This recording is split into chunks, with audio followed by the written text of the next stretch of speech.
At this point we can explain the mid-heaven and how Aries comes to be in the mid-heaven. And something very interesting you might want to research yourself on YouTube is a video called Solar System New Interpretation by Dr. Palathadka Keshava Vahat, B-H-A-T. Just the name of the planet, what is it called again? Solar System New Interpretation. And at the 1 minute point 45 mark, Keshava had the insight to show how the sun, of course, is teaching that the sun is spiraling through the heavens, which it is, in a vortex system where the sun is at the apex, just like Walter Russell teaches, and all the planets are sort of following, orbiting behind the sun, but with the sun, not around it, all in this one plane here, like this. But you know, you'll have Mercury going around like this, and then Venus, and they get bigger and bigger and bigger. And as the sun spins, the planets are sort of thrust around with their angular momentum, and they are carried in the wake of the sun in this vortex. This is in fact how the solar system works. It works like this, because all solar systems, all the planets, according to Walter Russell, come from the equators of the suns. And what they do is they are ejected from the equators, and as they go out, so the first one from our solar system would have been the likes of Pluto, Neptune, Uranus, then Saturn. And that's when Saturn had dominion over the world. Then Jupiter takes over from Saturn, Mars, Venus. And all these planets, what they do is they get bigger and bigger as they recede away in the wake of the sun, as they grow.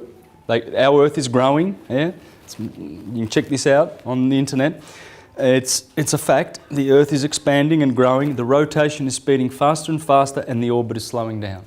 So these orbits slow down, and they recede and go away from the sun, and the rotation speeds up to keep the equilibrium between centrifugal and centripetal forces. Otherwise, these planets, they fly off on a tangent. According to Walter Russell and the book A New Concept of the Universe. You should read it if you're interested in this stuff. Also, another fact with the Earth is that there's a cycle called the obliquity of the ecliptic. And as I showed you before, the Earth like this, and you've got the Tropic of Cancer and the Tropic of Capricorn, and this sine wave is 23.5 degrees in wave amplitude, right? Because the tilt of the Earth is at 23.5 degrees. Well, that tilt is not fixed. It goes around and around and around. Every 2,160,000 years, it does one revolution. It's the axial revolution. The axial revolution.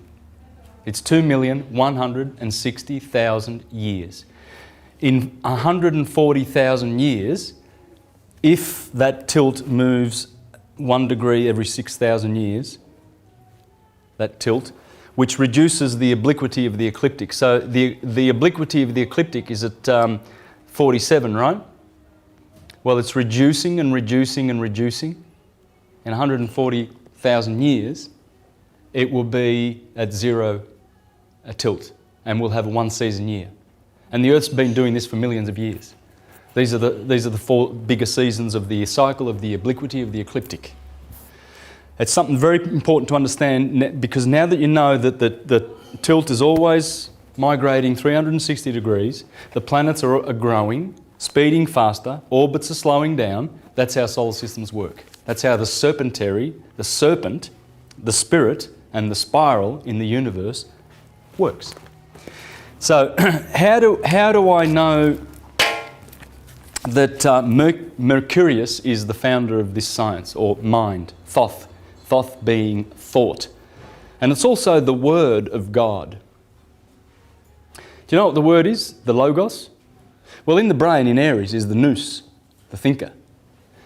Taurus controls the mouth, the logos, the word, the speaker. And Gemini, the Holy Spirit, Father, Son and the Holy Spirit, is air, spirit, It's a spirit sign. So you've got, you can see it there. Fire, spirit, earth, the logos where the mouth is, and there's the twins of Gemini are the lungs. Right? So it's to do with spirit. Well, that's nous, logos, and pneuma, the Father, the Son, and the Holy Spirit.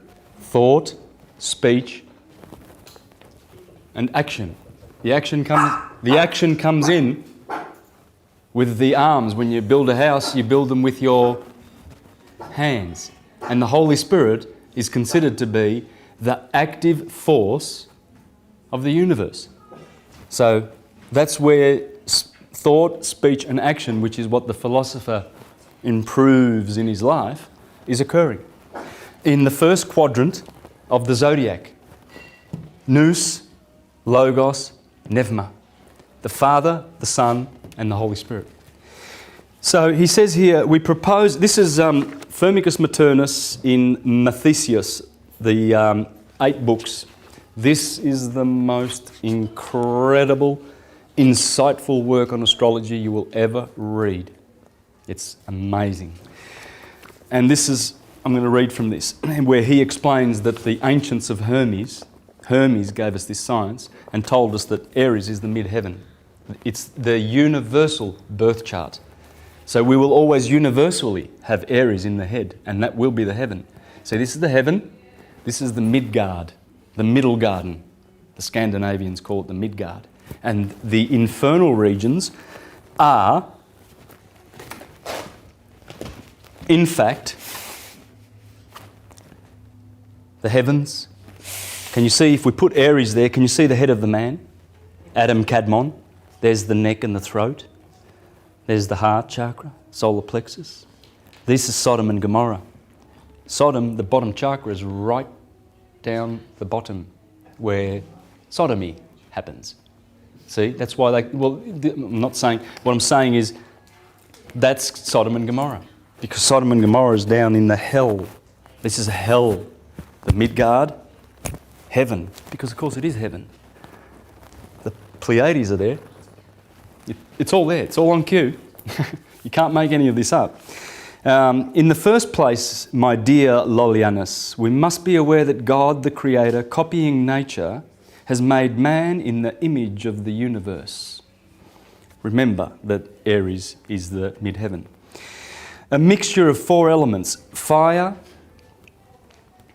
water, air and earth, so that a well-proportioned combination might produce the living being as a divine imitation. With his divine skill, he so composed man that the whole force, he's not talking about theocratic God here that, you know, makes man out of dust, literally. He's talking about the patterns, the invisible patterns that create matter. Patterns come from patterns and matter. That's the God he's talking about, matter. The deist creator, not the theist, theocratic God who intervenes and is so concerned in our affairs that he has to meddle in them. This is the creator. See, pattern is Father, Pater Noster, our Father, the patterns, invisible, spirit, working on matter, our mother. Okay, it's not hard stuff. This is how when you do your etymology and your ontology and your epistemology, big words I know, but check those words out and you know, and work out this, then you know. You're not going to be fooled. You're not going to be thinking that matter is evil and mother and the female is evil. You won't be doing that. You won't be reduced to these pathetic, stupid behaviours of churchgoers that do that. And they put women on one side of the congregation with their covers over their head because they're indecent somehow to God. It's funny, isn't it? God. That's the theocratic God. That's the one you run away from, guys. You slave for that one, but you serve the Hermetic God because all is serving. I serve. Ichdein. With his divine skill, he so composed man that the whole force and essence of the elements is collected in that small body. In this way, he prepared a lodging for the divine spirit which descends from the heavenly soul to maintain the mortal body. Remember the seven heavens? We descend and we get more vestments and more obstructions to our path back. The gods, they clothe us with stuff and they make us forget what we were. But then when we start remembering, we climb back up and our consciousness lifts. That's what it's all about. And unity consciousness is here. Division is sub-heart chakra. This spirit, though fragile, is nevertheless a likeness of the spirit of the universe. Thus man, like a tiny universe, is sustained by the everlasting fiery movement of the 5 planets and the sun and moon. That's how man is sustained. The 5 planets and the sun and the moon. Those divine men, altogether worthy and admirable, Osiris and Nechepso. We're starting to get some names. Take note of the names, guys. Osiris, or Osiris, Osiris, and Nechepso, or Nechepso, who approached the very secrets of divinity, also handed down to us the birth chart of the universe in order to show us that man is made in the likeness of the universe according to those same principles by which the universe itself is ruled, and that he is sustained forever by those same everlasting fires. Osiris and Nechepso in this doctrine followed Asclepius. Remember Asclepius?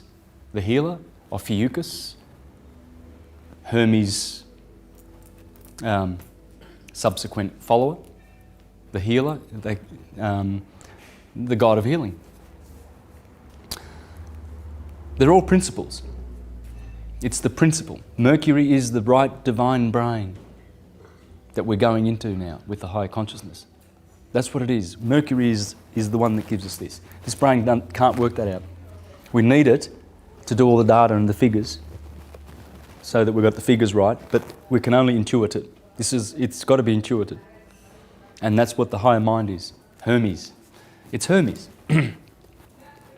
And Moses is also Hermes, okay? Never forget that. The Jews identify who the guy with the stylus is. Hermes is the guy with the stylus, Mercury. And Moses is the writer. He wrote the 5 books. Well, and the 2 tablets of the law. Would that be the wings of the caduceus that Mercury holds and the intertwined serpents? The serpent that Moses intertwined in the wilderness? And Jesus is going to be hung like a serpent on the cross, he said? It would be. And Moses died on Mount Nebo. Wouldn't that be who the Babylonians called Mercury? Nebuchadnezzar, named after Nebo. And the Buddhists call him Buddha. It's the principle. It's the right brain. So to them, most powerful Mercury entrusted the secret. They set up the birth chart of the universe as follows. The sun in the 15th degree of Leo, the moon in the 15th degree of Cancer, etc. I'm going to miss that because I'm not going to be able to get through this. By this, they wish to prove that the fates of men are arranged in accordance with this birth chart. On the chart, just as is related in the book of Asclepius, which is called Myriogeniasis. Then he goes on to explain, Saturn is number 1, then Jupiter, and then as I've done, I've shown the order of the 7. They have a specific order in accord to their hierarchical position. So Saturn gets top. He's the top because he takes 29.5 years to go around in his orbit. Therefore, he's the boss because Jupiter takes 12, Mars takes 2, the Sun is, well, it's 1 year, that's why it goes in the middle. And then Venus is 225 days, and then Mercury's 88 days, and the Moon is 28. So the Moon's at the bottom, she's the Alpha, and Saturn is the Omega. The Alpha and the Omega. And they are the 7 vowels of creation. A, E, I, O, U. The 7 vowels. Take note because we think there are 5. There are not. There's 2 E's and there's 2 O's. You've got A and E, and you've got O and O. A, E, I, O, U. And that is the alpha and the omega, the creative sound. And the Indians reduce that to Aum. And they bring it down into the lower to energize the lower chakras. Aum is, guess who? The Amen. In Egypt they say Aum, and then they give you the name En, because the sun is En. The sun is on. Because when the on comes up here from the Piscean darkness every morning at 6 a.m, when the sun comes up out of the waters of Pisces, Mary, the sea, the on, you turn the light on, and he's the one. See, in Egypt, the city of On was the city of the sun, Heliopolis. And when you turn on the light, that's the one, because the sun is the one. That's why his name is Sol. Solo. And the moon would be Mono. So, you see the N. Solamun means the sun, and Amun. And it's the hidden one. Amun means the hidden one. Now, why would it be hidden? Well, it's hidden because you gotta, have you ever noticed this? Where would the hidden one be hiding in the alphabet, I wonder? The Amun.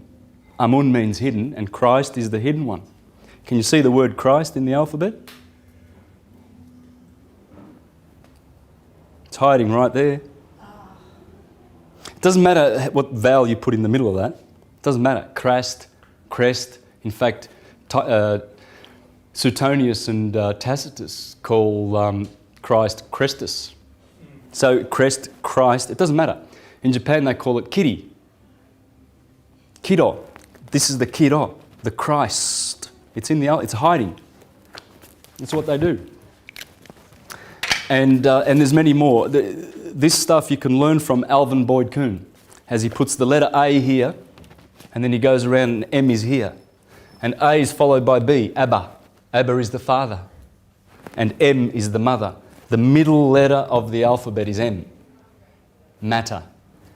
A is for spirit.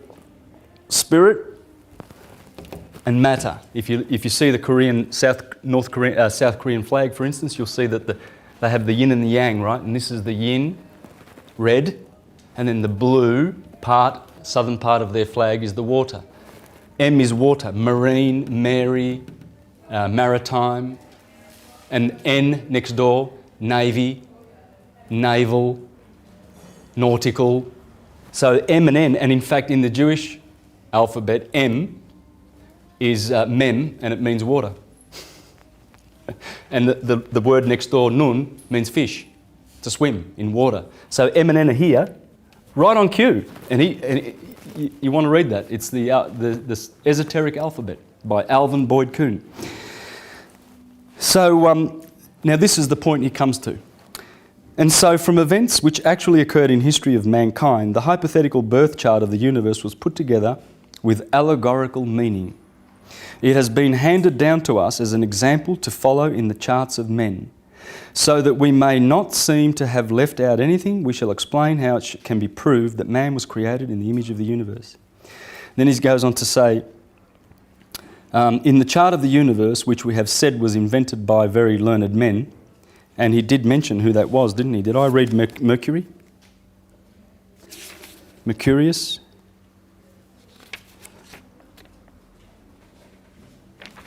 Necepso and Petasiris and Asclepius we got. Oh, and Hanubius is here too. Hanubius. Oh, here it is. To them, most powerful Mercury entrusted the secret. I did read that.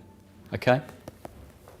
To Asclepius, Hanubius, Petasiris, Pythagoras, Plato, because in the Prisca Theologia, the lineage goes from Hermes, the first, and then Orpheus, Asclepius, Agliothemus, Philolaus, Pythagoras, and the last one of the great divine line is the divine Plato. And then came the Neoplatonists, with Porphyry, Plutarch, Plotinus, Iamblichus, Ammonius Saccas, and then we come all the way to guys like Manly P. Hall in the modern era. And through the Renaissance we had Pico, we had Giordano Bruno. These were all Hermetic. They were teaching, in fact it was Marsilio Ficino, the Hermetist who translated Hermes. He was the one that spoke first and reminded mankind of the Prisca Theologia. They spoke of it all the time, and they tried to bring mankind back in that Renaissance time into the beautiful learning of the Hermetic ways. Hermes ruled the Renaissance, and Hermes ruled the founding of the Constitutional Republic of the United States of America. They were Hermetists. Thomas Paine clearly said in his book Age of Reason, the sun is a parody on, the Christians have Jesus and replace him as, it's a parody on the sun and nature's cycles. He exposed it there, that the sun was this Jesus Christ with his 12 disciples.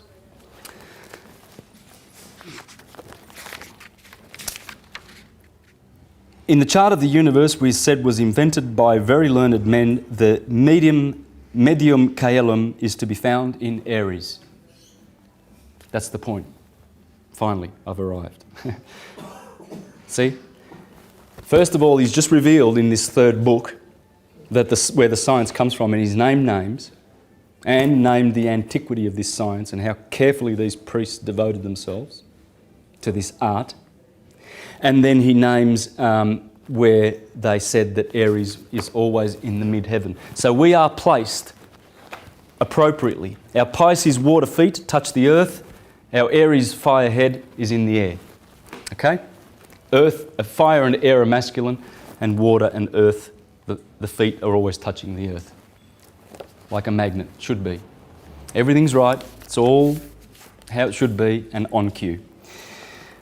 This is because frequently, or rather always, in all charts, the medium heaven holds the principal place. The principal place always belongs to Aries because he, in Greek, is called Krios, the head. And the Jews and the Arabs call this the head. Aries, the Lamb of God. And from this we deduce the basis of the whole chart, especially since most of the planets and the luminaries, the sun and the moon, send their influence toward this sign.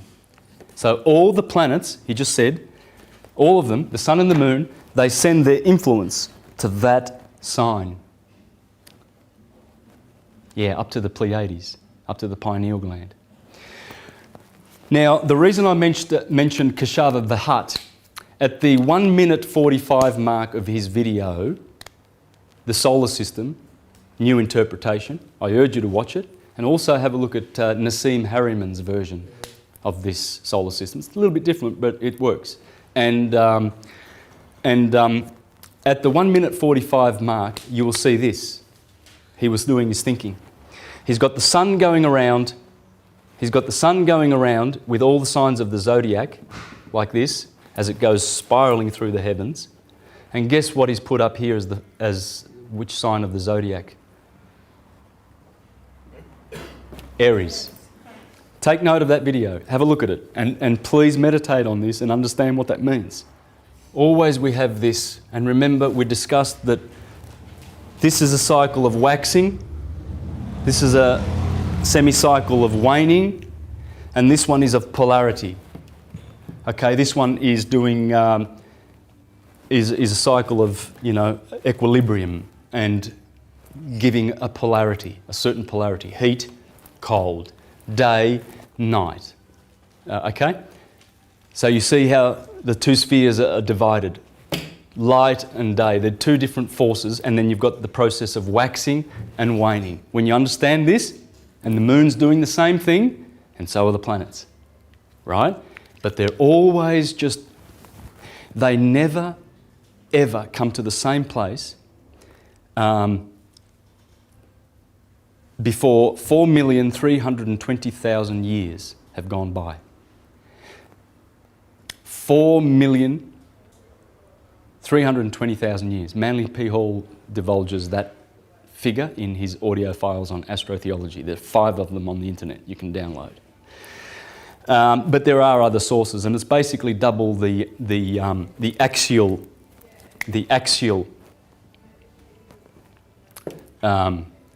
revolution. Remember that one? 2,160,000.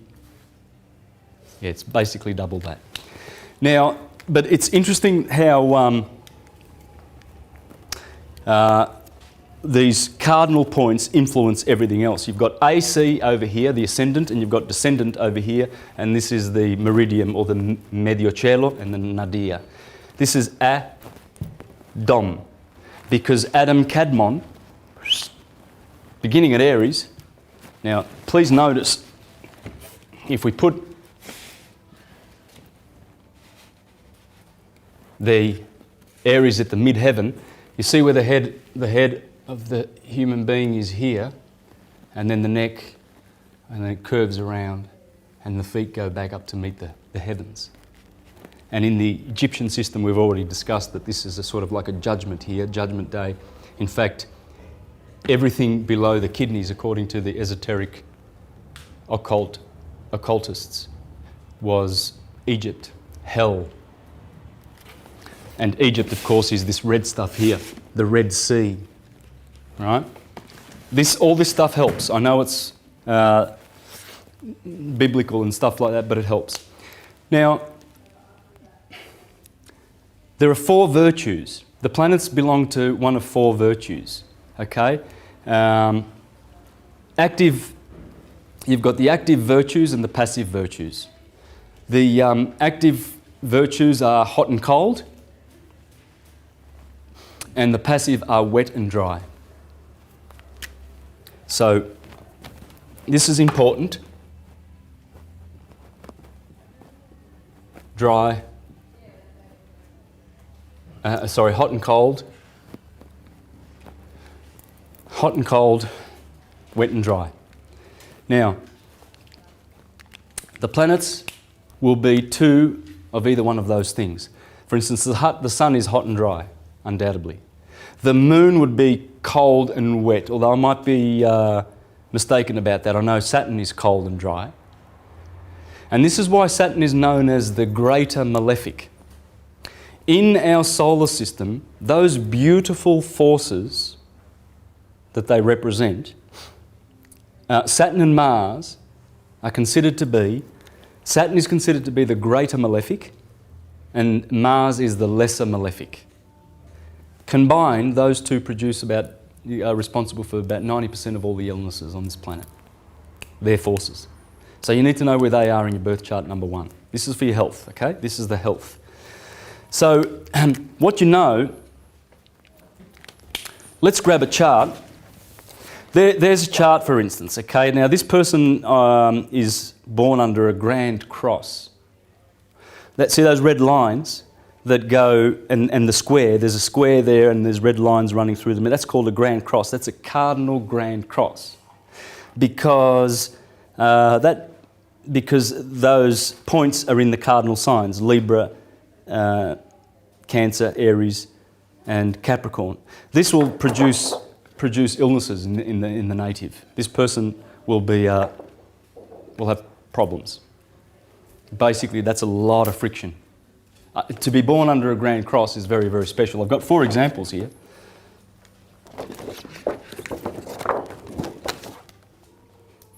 It's a grand cross. Grand cross. So, you see, remembering that Aries is the head, the moon here in the causal, in the macrocosm, is in the head. It's in Aries. This person's got an Aries moon. You? Here they have Mars in Gemini. It's this part of the body. And here's Uranus in Leo. You've got Pluto in Virgo. Neptune is in Scorpion, and he's very happy there in Scorpio, believe you me, because he's the higher octave of Venus. Right? Neptune, and he represents the same loving, benefic influences as Venus does. So Scorpio is the generative area. In fact, Neptune was in Scorpio from 1957 to 1970, 13 or 14 years for all those baby boomers. It explains the sexuality, believe you me. Have a look into that, what Neptune in Scorpio does.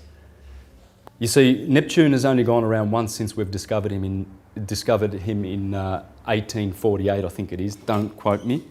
But he was discovered in 1948. Well, just 2 months ago they announced that Mercury's done an orbit, finally. But in the 60s, all through the 60s, all the way to 1970, Neptune was in Scorpio. Believe you me, that defines that generation and the sexuality of that generation and the awakening, because he's a liberator in that sense. Okay, you've got Jupiter here on the cusp of Scorpio and Sagittarius. What I'm doing is I'm just showing you that this person has got a particular constitution and configuration. The planets have given this person a particular configuration, different to yours. There will never be another one like it. There's only one person that gets this. I mean, you know, you could do the birth chart for various people around the globe at this particular time, but and they'll have similarities, but they will not be the same. Like no snowflake is the same, even though it's produced at the same instance around the world. There's never one the same. Yes? Why is that? Well, that's the beauty of the patterns of the Father, impressing itself on matter. Because 7 is the number of nature, 12 is the number of mind, mind over matter. The septenary, the serpent, is going around, Quetzalcoatl, he's creating, he's the demiurge. It's the creator that the mind sends forth, this mind. The dodecahedron, ether, the cause. It's the stillness, it's the oneness. And the oneness must divide or tip its balance in order to create motion, because everything you see is motion. And this is why this science is so important, because when you understand that and you don't get fooled into thinking that there's any substance in the elements of the periodic table. Gold is hydrogen, hydrogen is sulfur. They're just different states of motion. And in order to grasp that, I would suggest reading Walter Russell's book, New Concept of the Universe. That man was had his pineal gland opened at a very early age. You can do research on him and find out, but... That wasn't the one that the trepanning, was it? Well, he relates to the world in his biography that that's how he got to know nature. And you can't debunk him. Try and debunk him. You won't be able to. Everything he says is electricity and magnetism. Electricity gravitates, and radiation, the feminine, radiates. And that's what you get here. See? You get gravity, or rather radiation, and gravity. See, what's going on is equilibrium is here. Creation occurs where you pull something off equilibrium. Otherwise it wants to stay still. This is stillness. In order to, and it's oneness, and it's the universe. And in order to make the duality below sub-ether, it produces electrical effects, the suns, the father fountains. And they are responsible for everything that exists materially. And this is how it happens. We have, in this cycle, we have in the sine wave, the sin wave, we have the serpent. The 7, everywhere you go, everything's a septenary. And we as Manly P. Hall says, you cannot but run into 7s wherever you go, because we come from the perspective of a septenary. We are a septenary. We are a feathered serpent. The caduceus is in us, the tree of life, as I've shown you the Kabbalistic tree, the 10 Sephiroth.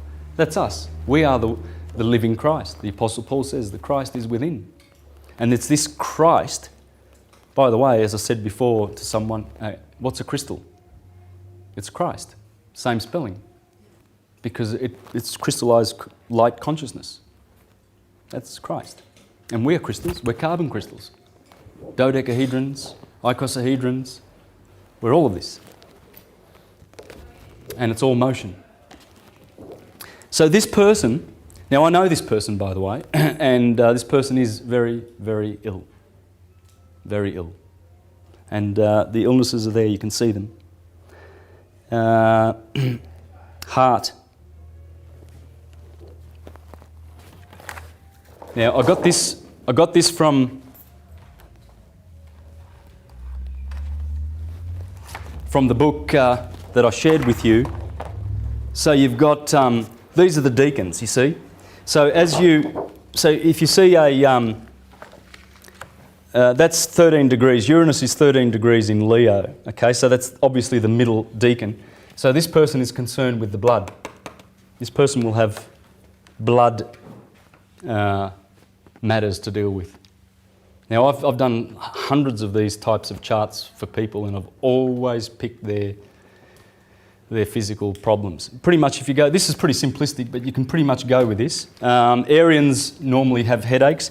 This person won't have headaches because these blue lines are trines and sextiles. Trines and sextiles, see, because these aspects, Uranus is aspecting with the moon, and it's fire with fire, that's a trine, it's 120 degrees, and that's giving good energy to that.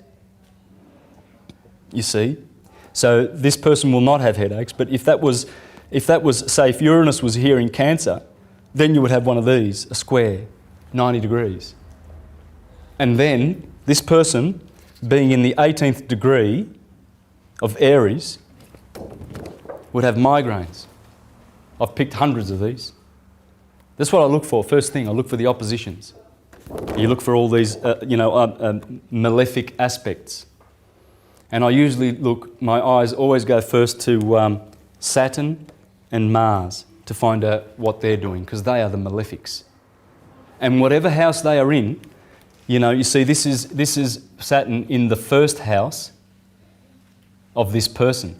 So that will have a malefic influence. Or it'll have good influences too. But that being the first house, see the houses are below the horizon, so that deals with you. I'm going to get to that in a minute, but for now we're doing the health. Here we have Capricorn is the knees and the skeletal structure. Here we have Aquarius, which is the shins and the circulation. Because Leo is the heart, directly opposite, the blood and the circulation. And so this person seems to have afflictions there, but you need to work out the degrees. 21 degrees Mercury and the Sun in Aquarius. This person is an Aquarius. 21 degrees and 23 degrees. That's the third deacon. Aquarius rules the movements.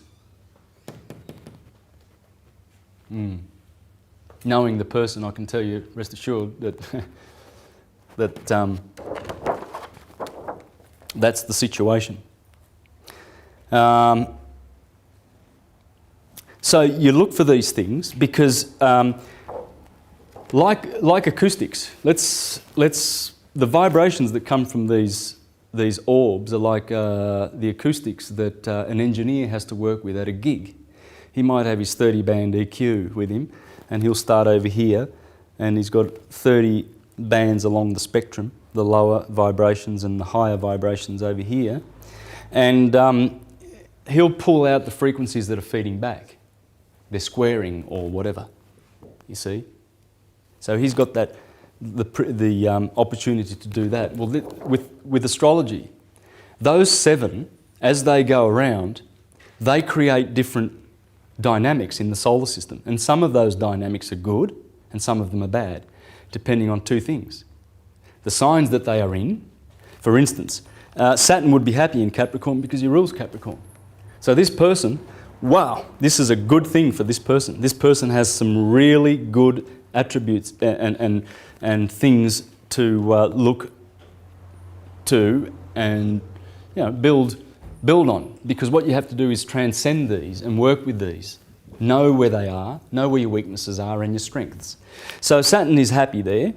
The Sun is not happy in Aquarius. usually, because that's the opposition of the sun, the detriment of the sun, rather. So in astrology, each planet has its house and its opposition, its fall and its detriment, exaltation and its fall. Okay, so let's get that right. So we've got the humours because the planets will be this. Okay, Venus is probably, I think, she'd have to be wet because she's generative. Oh, I can check that, but I haven't done a list of anything of that. But rest assured, they'll either be one of the active,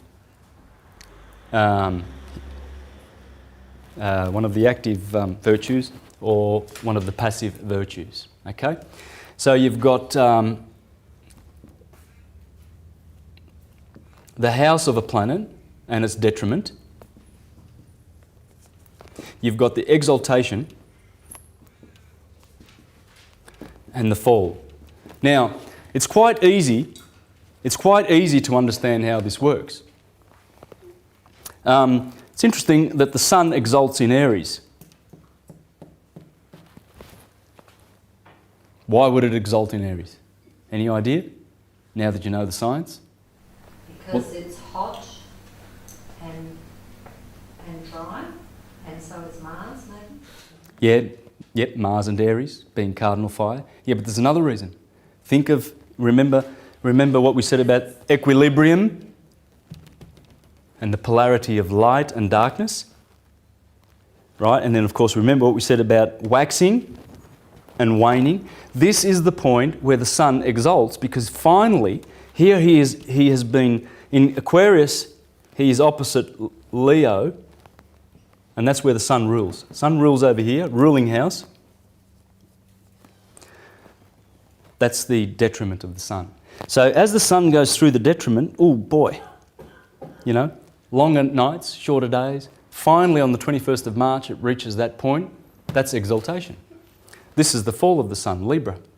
The sun falls because, remember, this is 6 p.m. God damn, when the sun goes down at sunset, it's fallen. And the Egyptians said that's the death of the sun, the judgment of the sun and the stars and all the planets that go beyond the horizon. The west is the death. So, you see, it exalts there, it rules here, has detriment there, it must have detriment there, and it must fall here. Well, the planets are doing that too. So you look for those things in your chart. So let's have a look at some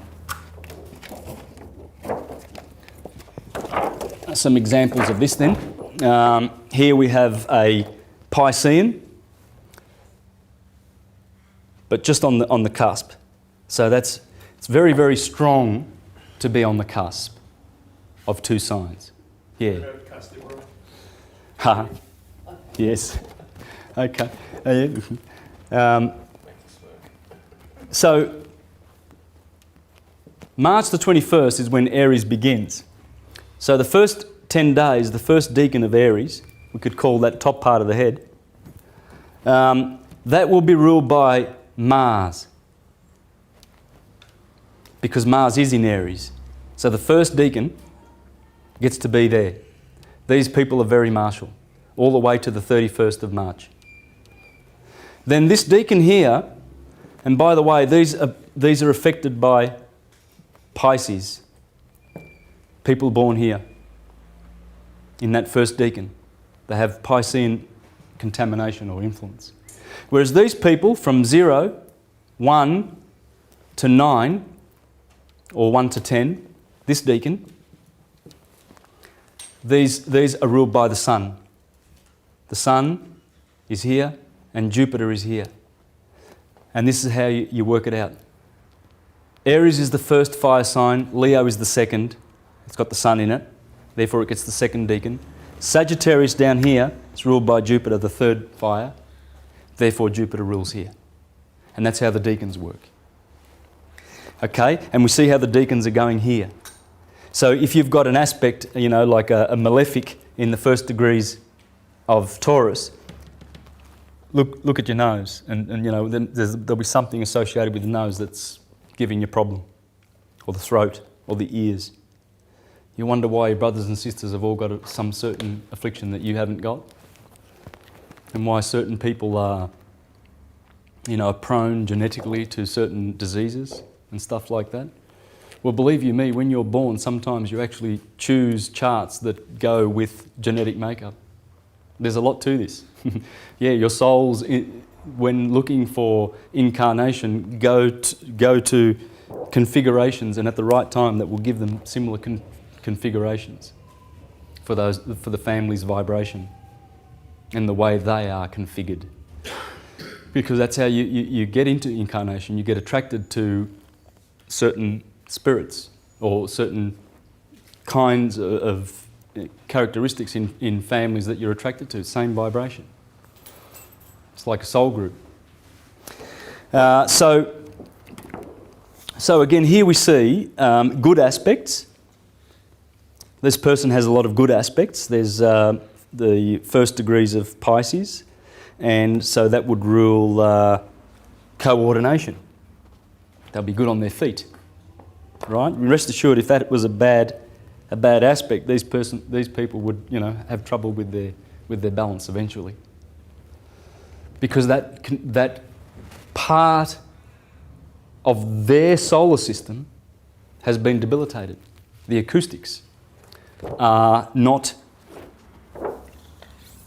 vibrating the way they should. See, if those planets want to go around and rejoice in certain signs, they rejoice in certain, for instance, the sun is always happy in Aries, loves it. The spring, impregnation, this is glorious, the exaltation sign of the sun. He knows where he's happy. He knows where he exalts.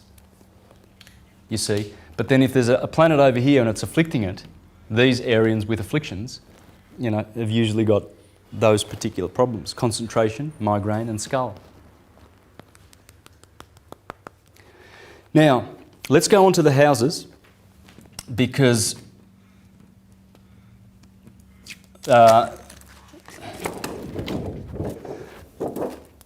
these things, like the journeying of the planets through the signs, are what is creating, according to Marcus Manilius, different people of all kinds.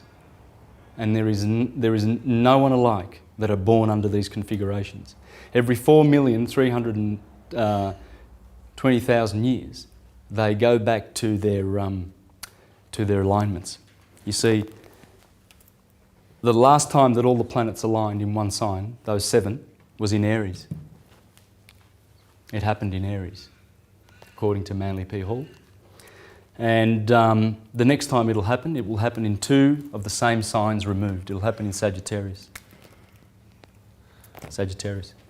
Now, with the houses, and I do recommend this book. This is brilliant, by Deborah Holding. Okay? The houses. I'd love to read portions of this. It's magnificent work. I'm really enjoying it. But with the houses, let's have a look at how they work. Now, the first house, I'll just run through what the houses mean. The first one has to do with life. House 2 is income, wealth, and fortune. 3, neighbours and brothers. Home for the 4th, parents, property. Pleasure for the 5th house. Illness and infirmity for the 6th. Partners, marriage for the 7th. Death, trial, wills, inheritance for the 8th. Long journeys, dreams and visions, and learning and travel on the 9th. Careers, honours, dignity, glory, distinction, authority in the 10th. Friends, good spirit in the 11th. And enemies in the 12th house. Now, when we have a look at our zodiac signs, we see Aries, and we learn a little bit about Aries and its nature. Its motto is I am. So it's concerned with its isness. Yeah? And Taurus is I have. Taurus. And Gemini is I think. Cancer is I feel. Is anyone going to help me with this one? Leo is I desire, doesn't it? Okay. So there they are. Let's take note of those.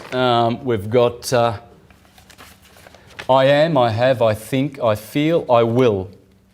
I will. Mercury and Virgo is I analyse. Well, that makes sense if you know Virgos. Venus and the scales, I balance. Scorpio, I desire. Sagittarius, I see. It has to do with the eyes, Sagittarius. In fact, that's one-eyed. According to Marcus Manilius, this guy has an affliction in one eye. The centaur, I see. Saturn, I use. In Capricorn. In Aquarius, I know. And Jupiter, I believe. Let's have a look at if the houses actually correspond with these. Well, the first house, and by the way, the houses go this way, okay? The first house will be here, in fact, because that's the ascendant, and the first house must ascend in order to be the first house. And then the second house follows the first house, so this is the second house. It doesn't go that way, all right, because we're following nature here.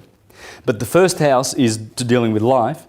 The second house I have, well, Taurus, the materialistic sign, I have dealing with income, wealth, fortune, profit, property, livelihood, etc. Gemini, I think, the third house, dealing with brothers. Would there be two twins in Gemini?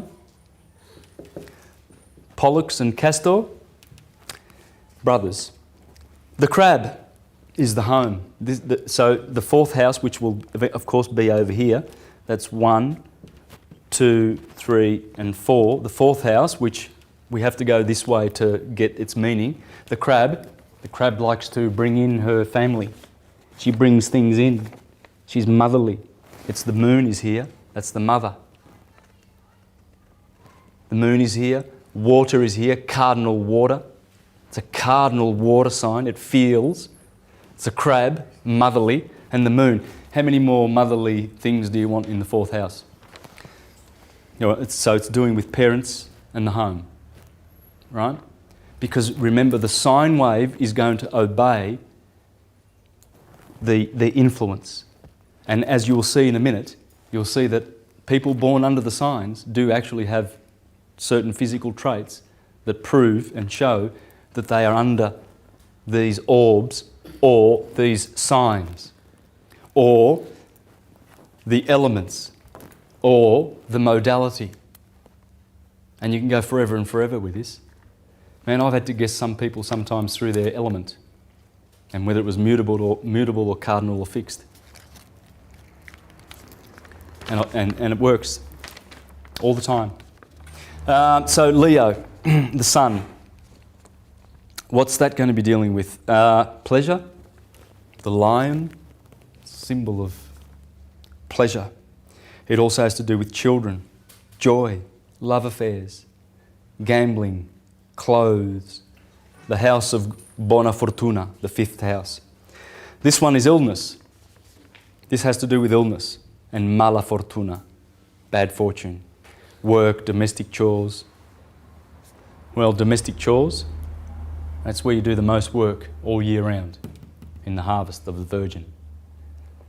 And illness, probably because of the decline of the sun and the mutability of the sign,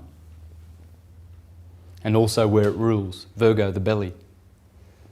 And it is known to occultists that if you keep this in perfect health, as Thomas H. Burgoyne says, your whole organism will be perfectly healthy. Because all diseases come from the stomach being upset and putting things in there that you shouldn't be putting in there.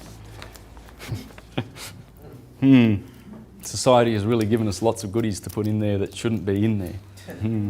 Wow, processed food is the most dangerous of all because they've been cooked and processed and added to and refined and twisted and tortured, and they bake it and roast it and fry it, and everything's done to it, right? So where does the light go? Taking the nature out of We can even get the Project Alimentarius if we wanted to. Yeah, yeah. Okay, so are you getting this? You see, what I'm giving you is the tools, so you can go fishing, not fish. I'm not just giving you facts. I'm showing you how to work out the houses and think for yourself.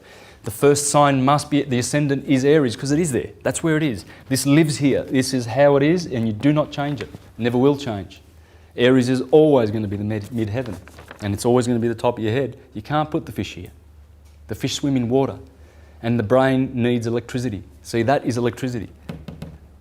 Okay, let's do this. Electricity, magnetism. Chemical energy, kinetic energy. Now you're getting it. And I'd like to thank Johan for that. Check out pateo.nl for some good information which harmonises. He's a guy in Holland who's done some research, and it's good research. I hope I'm not doing the wrong pateo.nl. And he explains these fours. He's good with the fours, believe you me, with the elements fire, air, earth and water, and a lot of this science just perfectly harmonises with this. So you're working it out yourself. Obviously this must have to do with you, the first house. This must have to do with your fortunes. This has to do with your brothers, because the brothers are there, the mother's there. Has to do with your parents and mother and family. And this has got to be pleasure. Summer.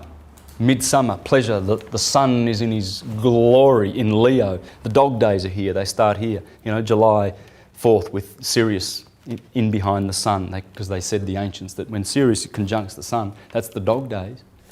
And because of her electric forces, remember what we talked about before, how much influence she has on our solar system. Well, when she's behind the sun in the dog days, the little dog, Canis Major, Sirius, she's cooking us. And so this is pleasure. All right, the sixth house, sickness, illness, the stomach and Virgo and mutability. Partners. You, individual, just you. Your partner, opposite. Check out the opposites. There's a relationship. Short trips, Sagittarius, long trips. Anyway, there's many more, but I'll keep going. Virgo, so Libra. How about this one? This makes sense. What's the 8th house? Death. Scorpio. Generation. That's the testes or the ovaries. That's what Scorpio rules. So when man and woman, husband and wife come together to reproduce, they give death. They don't give life in the Hermetic wisdom, don't they? So it's the house of death. That's Scorpio, but it's not, you know, death is life. The philosopher knows that when you die, you live. We come from spirit into matter for a, you know, in the sine wave, in the spiral of time for a short period, and then we disappear back to where we came. There's no more body. It's in the grave, in the tomb, is it not? Scorpio has to do with that death also, because when the sun goes through that sign, which it is in now, what is it, the 6th of November, we're right in the heart of Scorpion energy, man. Fixed water, very emotional, generation, death and life, deep esoteric sign. These people make good priests. Yeah, they do. They go, their nature, this Mars with fixed water and Scorpio, because the serpent is here too, and the eagle. They have that eagle. And I'll show you in a minute. I've got some photos of Scorpios, and you see they all have beaks, bird beaks. This is not, I'm not making it up. I see Scorpios all the time. I see that bird beak. I see the bird. I go, oh, this is a Scorpio. Yeah, there's a Scorpio coming. You can see it. You can see the canine in Aries. You can see the feline in Leos. The bovine, the equine, you can see it. If you can't see it, you're not looking for it. So this house is, as I said, long trips. And by the way, remember I said short trips over here? Well, in the Mediterranean, most boats were called Pollux and Castor. In fact, the Apostle Paul took a boat from Malta to Pozzuoli, I think, near Naples, on a boat called Pollux and Castor, because Pollux is Paul, the Apostle Paul. There's many hints as to Paul being Apollo, the sun, and that's one of the hints in the Bible. And there's many others. I mean, he had an affliction in the eye. Well, opposite Gemini is long trip, Sagittarius. Remember, Sagittarius is the one-eyed. And the Apostle Paul has an affliction in the eye. And that's a fact. You can read the Bible, it's in there. Paul, Apollo, Pollux. So this is how you got to think. When you start putting all these various bits of data together, then the whole piece just comes together. Everything connects. There is nothing that does not connect. Are you seeing that? Are you appreciating that aspect of this? Yeah, nothing's sort of wedged in and it sort of doesn't fit. It all flows, all of it. And it must, if it's a perfect science and if it's going to do us any good. Why would Hermes give us? I mean, and Hermes, you've got to remember, is the guy who, as I said at the start, these guys, the indigenous wisdom keepers, they know how long Hermes has been around for. And they know that those guys were much more conscious and smarter than we are now. And there's one symbol of that to remind us. The Cheops.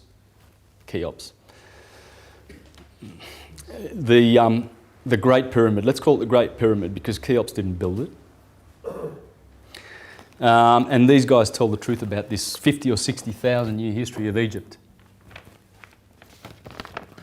And that's what the tour we're going to do. We visit all pre-dynastic sites and explain them. Yosef, the son of Abdel Hakim. All right, so this wisdom that was devised there in Egypt, like they wouldn't have botched it up. There's no way. This priesthood was, they didn't botch up the pyramid. It's perfect. The greatness, engineers go there and they just can't comprehend. Most of the average person goes there and goes, oh, that's just a bunch of rocks. Let's go to McDonald's. They see it as like, it doesn't look good, you see, because in the 12th century, the Arabs needed rocks. Sorry, the Great Pyramid does not have a top. They needed, hey? Casing stones. Yeah, they stripped the casing stones off it. 1,000 years ago, if you were around, you went down to Egypt, you would have seen this was beautifully just. Man, you couldn't even see a join between the two rocks. It was that polished that it was reflecting. The limestone was reflecting like a mirror. This engineering is the same as this engineering here, one and the same. And anyone who comes along and poo-poos this, oh, astrology, isn't that a pseudoscience? Well, that's the time to either decide whether you're going to have an argument or just walk away. Don't bother. I've learnt not to bother, unless I care for the person in one way, and I'll say, look, what do you know about astrology? And I'll get into it. But usually half an hour down the track, you plant the seeds anyway. You can only do that. Fame, the 10th house. Fame. I wonder why you'd have fame in the 10th house. Well, the 10th house corresponds to, it is Capricorn, yes, but it corresponds to the mid-heaven, really, because that's the 10th house when you're going around 4, 5, 6, 7, 8, 9, 10. Okay, we're talking about the 10th house. And the mid-heaven is between these two houses. So this one is religion and fate and dreams and visions and learning. And this is your career, honours, dignity, authority, power, glory, distinction, etc. And so why? Well, obviously because the sun now is in its mid-heaven and he's receiving his honours and glory. He's collecting. He's dignified. We look up and summer sun, you can't say, oh, you weak sun, my plants aren't growing, you're useless. You can't curse the sun on that day. You can curse him here if you're so inclined. I don't know why you would, but that's the blessings. He's in the top of the kingdom. So of course you're going to get honours and fame and glory. So, and you have love, you have in the 11th house you have love, ambition, triumph, good spirit, friends, and then the 12th house. The 12th house, which is, of course, Pisces, is the house of enemies. Enemies, friends. Oh, I stuffed that up with Aquarius, didn't I? Saying that was enemies. Yeah, so friends. But of course, I went around back that way. You understand why this is the first house below the ascendant, because it has to come up. It's coming up, and therefore it's the first house, and it has those attributes. It has to do with you. It's your ascendant. It's going to give you your skeletal structure. And we're going to have a look at that now. We're going to see how important the ascendant is in the way you look. So when you know your ascendant, it defines you. This sign coming up, the first sign, the first house, is about you, your life. Then as the sun goes around this beautiful curve, then it relaxes in the energy of Taurus. It tells you about what you're going to have, how much of it you're going to have, what planet's in Taurus. If Saturn's there, squaring with Mars, ooh, forget about it. You're going to be a pauper, right? But if you've got, say, Venus in there, trining with, having a trine with, say, Taurus, another Earth sign, and there's a beautiful planet in there, perhaps Mercury or whatever, the Sun, that will give you riches. And you see that. I've seen that in my family. I won't give an example because it's negative on me. I'm the one that never has money. My brother always has money. I checked his birth chart. Yeah, and there's money in his birth chart, and he keeps looking down at me saying, why don't you save your money? And I look at my birth chart and I go, yeah. Saturn's the malefic, the greater malefic. Mars is the lesser malefic. Jupiter is the greater benefic, and Venus is the lesser benefic. But the Sun, the Moon, and Mercury, Mercury is is a hermaphrodite. He's never further away from the Sun than 28 degrees. And Venus is never more than 48 degrees. Mercury and Venus and the Moon, because they are inferior, remember they're in the inferior world because they're closer to the Sun. So you can never see Venus full, never. She's always 2/3 full, or 3/4. That's why, the Arabic flag with the crescent, that's not the crescent of the moon. That's the crescent of Venus. The green flag is the sign of Venus, the colour of Venus. Yeah, but that crescent proves how much science the Muslims knew. Yes. Because the Muslims, they actually were the first religion to officially recognise science. The Vatican would never do that. Christianity would never do that. The Muslims did it because they were into science, and they brought this science to Cosimo de' Medici when the Renaissance flowered. But that crescent is Venus. They're telling you how much they know about science, because that flag was invented before the telescope of Galileo. So how did they know you can never see Venus full in her glory? If she could, she'll be much shinier than Jupiter. You see them tonight, at 10 o'clock, you'll see them there, or 9 o'clock, and they're sort of like opposing each other, but they're the two brightest wanderers. Now, I use this book all the time because when I discovered this book a few years ago and I was getting right into this research, I was looking on the internet for, pictures of people to see if you could see how the ascendant affected them and how the sun sign and the moon sign affected these people. Because I had this book, Body Types, and this is brilliant. This is brilliant. But this one here is better in my opinion because it has the photographs of people that we know, and we can see their characteristics. And William Schreiber, I urge people to, I think it's about $20. I actually carry it on my website, but if you're overseas, I prefer that you go to William Schreiber's Astrovision's website and purchase it, because I'm trying to just look after, like Australia and that. So, but this book is brilliant. William Schreiber was very thorough with his research, and he's come up with a great product, I think. It's just brilliant.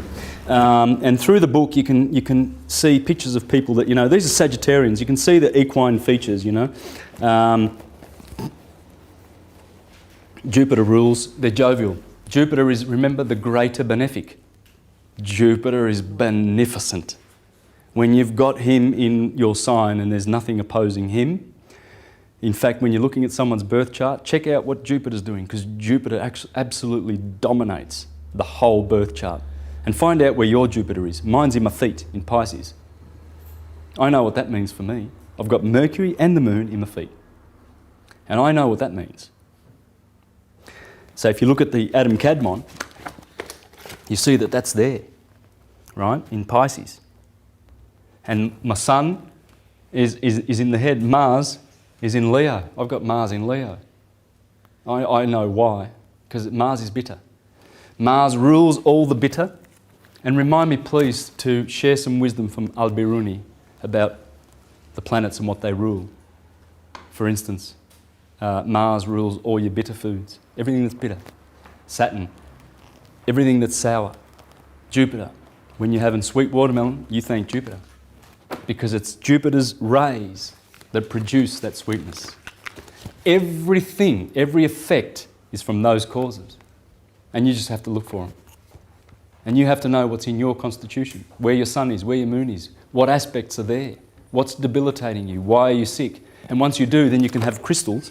You can have crystals set up so that around your body, wherever you need, so that they can add energy, either positive or take away negative energy from that particular sign. You see people, why do people wear blue gemstones around their neck? They try to keep, because this is the blue chakra. You see, and it helps with the voice. Sagittarius, I mean, you can see, I've done this before. Let's contrast Sagittarius with Scorpio, shall we? Look at the bird beak. Can you see a bird beak there? So it's the eagle, isn't it? Yeah. Yes. These are the bird people. You can see it, and they're not so, I mean, your Sagittarians are clearly, that's Jupiter, that's Mars. Remember, he's the greater benefic and he's the lesser malefic. Right? So can you see the malefic influences here when you're sort of, not that these people are not as happy as these people, it's not about that. But you can just see that Mars is in there, the bird, and you can see the fiery scorpion, the eyes. You can see that focus, their eyes, the intensity and stuff like that. You look for that certain thing. Here's what William Schreiber has to say about these people. He says, in the middle of the fall season, the darkness of night noticeably dominates over the day. The leaves have fallen from the trees, the grass has turned to brown, and life force has entered a state of dormancy. It is so obvious that nature's resources are now limited. Remember, we're talking about the fall, huh? We're talking about... And it's interesting, another thing that I forgot to mention before, see where the fall of the sun is? Well, that's where autumn begins, at the fall. I didn't put it there. They always said that Libra was the fall, and the fall of the sun, autumn, is beginning here. Okay? These things are very, very precious when you start putting them together like that. Why was that Mars and not Pluto in this? Pluto is also there. Pluto is also in Scorpio, but we just deal with the original 7 planets in Hermetic wisdom, because they are the active septenary force, and the others are sort of like on another octave, but also influence in a very similar way. So they should be considered, yes, and factored into it, yes. As I've done, I'm going with the Western School of Hermes in all of this. And that also, there are 48 constellations, whereas today there are 88. Okay, so they've added constellations to here, so they've filled in the spots and they've put other little constellations in here, but these are the original 48. When the sun goes through that ecliptic and those deacons go through also, everything happens on cue. I'm going to do a presentation on this soon. And I'm just going to deal with this and show you how Perseus slaying Medusa is here, where you wake up in the morning in the fiery Aries, and that fire smashes all the starlit night. And the stars flee when the sun comes up in Aries at 6 a.m. every morning, and Perseus is there to strike Medusa. Just like Samson kills his 1,000 with an ox jaw, a bone of an ox. You know, he didn't just go around killing people because he was a man of God. You see, Christians tell these stories, churchgoers tell these stories to their children, these grotesque stories, and expect them to believe them literally, and they do, and it horrifies them. Little do they tell them that it's happening in the stars, for goodness sakes. There it is, there's Samson, you know, and he's got his club. It's Perseus killing Medusa, the starlit night. And then it's all on cue. I mean, all right, here's a Regulus. See that star in Leo? Regulus. That's one of the 4 bright stars of the fixed signs. Regulus is here. Antares is in Scorpio, the red star, Antares, right on cue where the generation happens. Regulus in Arabic, according to these guys, is the Messiah.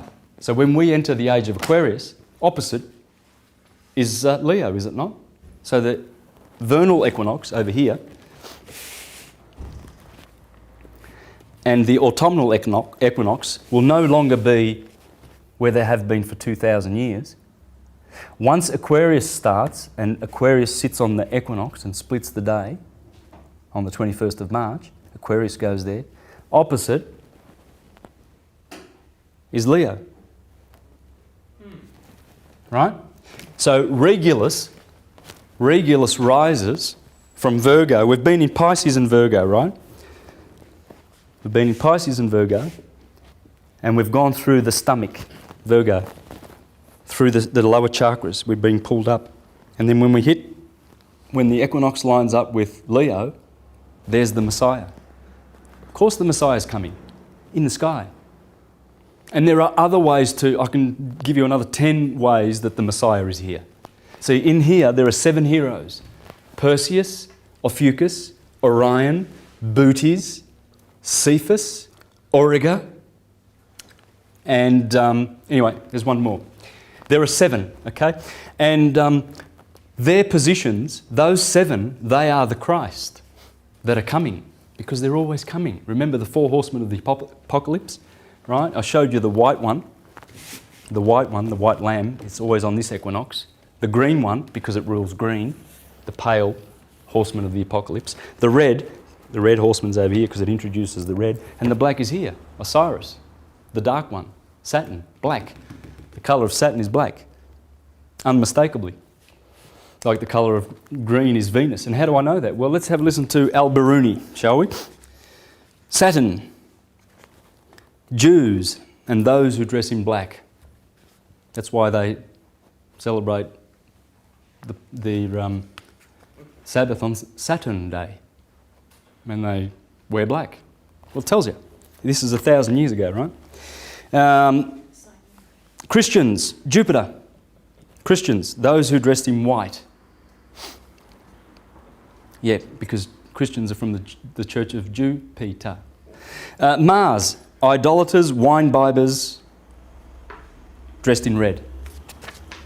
Idolaters. Sun, wearing a crown. Magicians, Mithraists. They follow Mithra. Mithra. Ra is the sun. Venus, Islam. Green.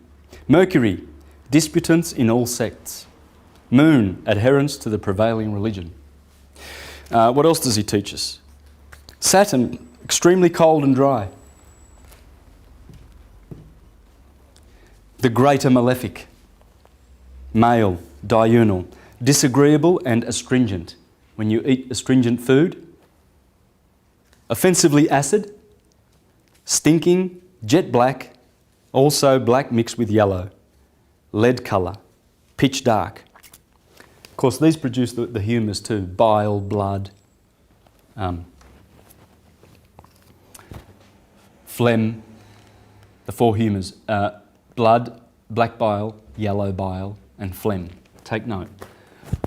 All right. Mars, extremely hot and dry. A lesser malefic, bitter. You ever had something bitter that you don't like? Now, if you know your Ayurvedic medicine, you know that you need to have your 7 tastes, don't you? You see, in the West, we love our sweet and sour. If you want to be healthy and if you want to be like really vitalised, you must have all the tastes. Please enjoy sour and bitter. Include them. The Indians teach this. The Indians teach that. That's why they have cardamom and they have... yeah, they put it all in there. And that's why when you eat an Indian food, it's got all these flavours. It's really strong with flavours because they know they've got to balance the 7 to be healthy. Anyway, I'm going to deal with that in the last part of the PROSZЬ Theology on the 20th. So on eating and things like that. Not that I'm, you know, professing to be some kind of expert or anything like that, or giving people advice, but I'm just pointing to what the people who know say, and you can verify this. All right, let's go with some more stuff from this guy here. See, Saturn is cold and dry. Jupiter is hot and moist. Mars is hot and dry. The Sun is hot and dry. Venus is cold and moist. Here are some other things that the planets rule. You've got Saturn, greed in vice, and prudence in virtue. Jupiter, gluttony, temperance. Mars, anger, fortitude. The Sun, pride and faith. Venus, lust and justice. Mercury, envy and hope. The Moon, sloth and charity. In fact, charity comes from church, and church is Circe, which is the moon. Of course it's charity. The virtue of the moon is charity, because she's the church.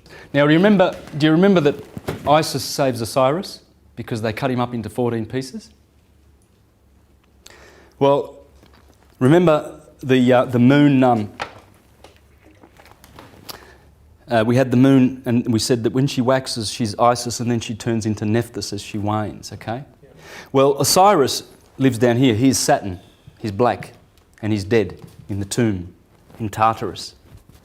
So the 14 pieces that Osiris gets chopped into are the 14 sub-equator lunar mansions. She has 14 houses here, and she has 14 above. She has 28 houses.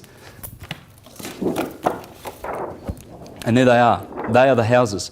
Everything below quarter moon waning and below quarter moon waxing is the 14 lunar mansions that Isis begins here. See that beautiful slither? The crescent of the moon? When you first see that, traditionally the Jews give that day Monday, right? Because this is Sunday, because the sun blots out the new moon. You cannot see the moon for one day. And this is Saturday. Saturday, Sunday, Monday. That's how they worked it out. And that there, when you see that light, that blessing of light of the moon beginning on her climbing her holy mountain, takes 14 days for the ovaries, for the eggs in the ovaries to mature. If fertilised, 270 days later, the woman in the womb will produce an offspring. Otherwise, 14 days later, the woman will menstruate. And that's the beautiful cycle of Isis. Right? So Isis, when she picks up on her journey, she saves Osiris and puts him back together again, all his 14 pieces, and reinstates him as Horus on the horizon every morning. And the Horus... Sorry? It's the seat of Mars, isn't it? Yeah, Mars is here, Yeah. in Aries. Okay, But great, thank you. but it's the male phallic. Mars is... Why do you have... why does Mars have that? Because that's the phallic of Osiris in Mars, and Horus comes up and he's born again. Osiris is always coming out of the tomb. So here's the tomb, and remember Jesus, the Son, says, Lazarus, come out of the tomb. Oh, he must stink, he's been there for 3 days. Yeah, the Son dies for 3 days down here, between the 21st and the 25th of December. So here we have Librans, okay? So you see the equilibrium of their features. Yeah, and like I said before, supermodels, Librans make good supermodels. There's a lot of them. And they're also got the thinking with the air sign. And you know, look, who have we got here? John Lennon. You have a look at your air types and the musicians, for instance. You know, their lyrics are very, very mind-focused and centred, aren't they? John Lennon, Bob Dylan, Bruce Springsteen. You know, they're thinking types, and their lyrics clearly show where they're coming from. They're coming from mind. They sing from mind. Whereas your fire people have more mystical music, you know, and the water people are always talking about love.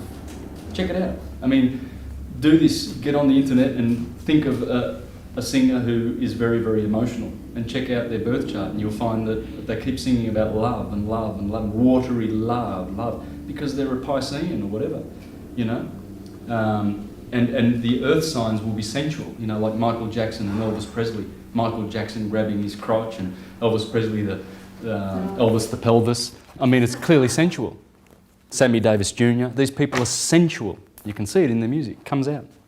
It's undeniable, this science, and you've got to go looking for the elements, the fire. You can see the fire, you can see the mental, you can see the emotions. And they're always ruled by that polarity of the sun and the moon and the ascendant. Yep, we did that one. Yeah, we did that one, of course, yeah, and the Sagittarians. I like to do those ones always because they really contrast well. Your Virgos, you'll have a, you know, like a twisted features and stuff like that. Twisted? Yeah, you have sort of like your Geminis and anyone ruled with Mercury, because Mercury rules Virgo. You know, you probably have an eye going one way and an eye going another way. Check it out, your Geminis. You can see they've got like a skewed facial features, they're called, in this book. Let's have a look at this. So Gemini and Virgo this applies to? Yeah, because they're ruled by Mercury.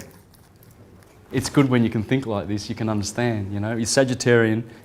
I've got a cousin who's Sagittarian and he's always smiling. You cannot wipe the smile off his face. And I've got two other female cousins that are the same, Sagittarians. Love them, love them. Yeah, and we all do, we love them. You know, people like Brad Pitt, always smiling. You know, see Tina Turner's beautiful smile. Who can I? Well, I mean, we've just seen them, haven't we? These people are like, the smile is there. It's beautiful. That's Jupiter. You can see the sweetness. Jupiter bestows sweetness upon people.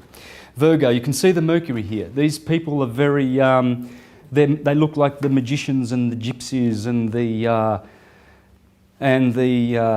you know, they look very, very eccentric because they've got mutable earth and they've got Mercury. Mercury is giving all these contorted sort of features that they have. Chin goes one way, nose goes the other way. Same with Mercurians.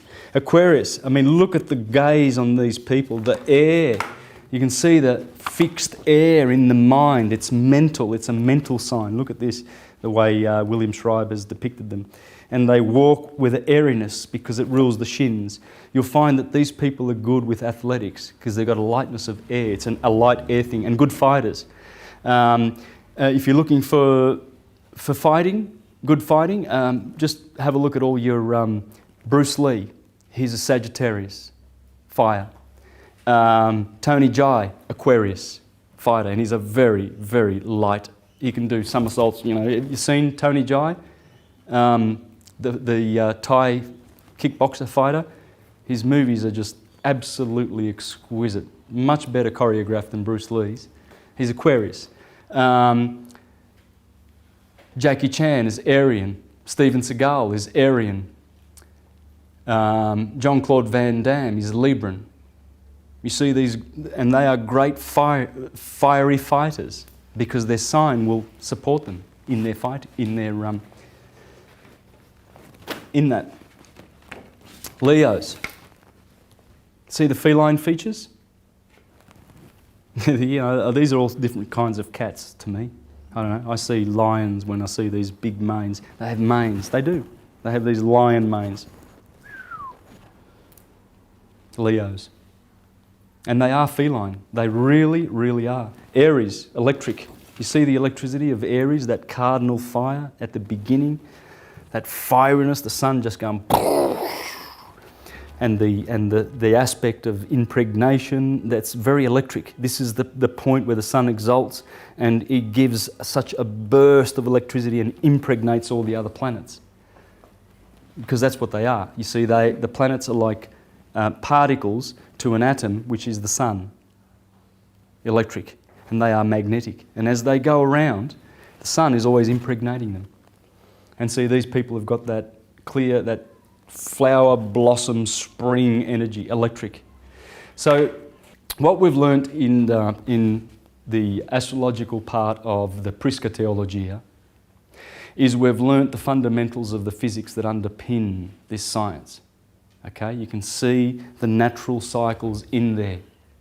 You can see what the electric sun is doing with its beautiful light and darkness, waxing and waning, and how it affects these cardinal points, these four horsemen of the apocalypse as they go around, how they affect the various kinds of people, with the planets interchanging their admixtures of different influences, and we have all these different people that come from the different positions, as Marcus Manilius says. No two are alike, and no fortunes are the same. And so why do we give importance to astrology? Because astrology is the science of as above, so below. The correspondences are all there. I've just shared with you a handful. I mean, I can go on and on and on. There are so many stories to tell here, and I will do it eventually, you know, if Providence gives me the opportunity to make some more presentations, perhaps with graphics on film and whatnot. But everything is in here. That's the above, and this is what Hermes taught us. The right mind taught us this when we were more conscious. And obviously we are suffering from the effects of the Dark Ages, loss of consciousness, and as we awaken in these days, which we are, because the sun, the spiraling sun, is taking us to greener pastures. There is no point where the sun meets here on the 21st of March every year. It doesn't go to the same place. It's spiraling forever upward, forever. It never comes to this point at the same place. Remember, the sine wave is there because it's telling you about linear time. As it goes forward, it goes cyclically, not like a wheel. A wheel goes back into itself. This is a cycle which continues in its nature and behaviour, but does never come back to the same place. So we're always growing with this. The feathered serpent, our solar system, we just have to trust that that feathered serpent takes us to greener pastures. In fact, the minds tell us that it will. Because on the 21st of December 2012, and I've explained this on other videos where this galactic alignment is going to occur, then shall start newer influences and different influences that like we've not seen for a long time since our awakening, because we are awakening. And the dead that shall arise, that the scriptures talk about, the dead shall rise, that's not dead in terms of in the tomb and then all of a sudden you pop up out of the tomb as literalist Christianity try and teach. It's talking about that we have been dead in sleepfulness. We have been sleeping. Now as we learn this stuff and we remember the symbols now because we know what these mean, they've been lying dormant in the winter of unconsciousness for thousands of years. And the Romans went destroying the temples of Egypt and defacing their monuments and the hieroglyphs that they didn't understand. And the Christians, you know, they destroyed the Mediterranean's cultural, spiritual, hermetic heritage. Alexandria, the library was burnt. Israel, in Jerusalem, the temple, the initiates there was destroyed. Carthage, you know, she snuffed out all the lights so that she could rule in a fictional world for thousands of years. Now as we awaken and we reclaim our dominion, this science is essential. Astrology is the science of as above, so below. And it is the beginning of understanding who you are. When you realise that you are this, and you look up and you go, twinkle, twinkle, little star, how I wonder what you are. You know what the stars are. They're fountains of life. They are atoms, atoms. And they all have different glory. There's no star that is alike in the universe. Just like there's no other creature that is alike. Not a star. All of their polarities are different and all of their natures are different. They are all different. Study this one, Aries in Scorpio, and see how different they are. And then you'll understand where our influences and our destinies lie. We are young stars and we are returning to the stars. Thank you.